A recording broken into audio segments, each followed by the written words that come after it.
ଘରୋଇ କଳହର କରୁଣ ପରିଣତି ସ୍ୱାମୀର ଟାଙ୍ଗିଆ ଚୋଟରେ ସ୍ତ୍ରୀ ମୃତ୍ୟୁ ସ୍ତ୍ରୀକୁ ହାଣି ଥାନାରେ ସରେଣ୍ଡର କଲା ସ୍ୱାମୀ। ଏଭଳି ଘଟଣା ଘଟିଛି ବୌଦ୍ଧ ଜିଲ୍ଲା ପୁରୁଣାକଟକ ଥାନା ପଛପଟେ ଥିବା ବସ୍ତିରେ। ମୃତ ସ୍ତ୍ରୀ ହେଲେ କୁନି ପ୍ରଧାନ, ପତ୍ନୀ ଅନ୍ତା ସ୍ୱାମୀ ହେଲେ ସାର୍ଜନ ପ୍ରଧାନ। ଘଟଣାସ୍ଥଳରେ ପୁରୁଣାକଟକ ପୋଲିସ ପହଞ୍ଚି ତଦନ୍ତ କରୁଛି। ଦେଖୁଛନ୍ତି ଏରୋ news digital media like follow share करी आम सहित जोड़ी हुंतु। आ खबर केमिति लागिला कमेंट रे निश्चय लिखंतु। शुक्रवार राति रे पुरुणाकटक थाना पछपाख बस्ती बसवास करुवा सार्जन प्रधान और तांको पत्नी कुनी प्रधान मध्य कौनसी कारणरू झगड़ा होइथिला। स्वामी सार्जन हठात रागी जाई पत्नी को पाखरे पड़िथिबा टांगियारे हाणी देइथिले। फलरे पत्नी कुनी गुरुतर आहत होई तळे पड़ी जाई चित्कार करथिले।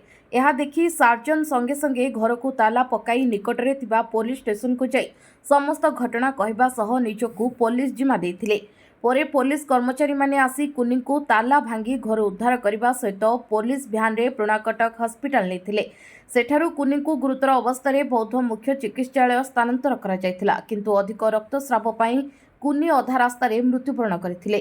पुलिस तदंत आरंभ करथिबा बेले साइंटिफिक टीम मध्य घटनास्थल रे पहुंची तदंत करिछि। सूचना थाउ कि उभय प्रेम विवाह करथिबा बेले पुरुणाकटक थाना पछपटे थिबा बस्ती रे रहथिले।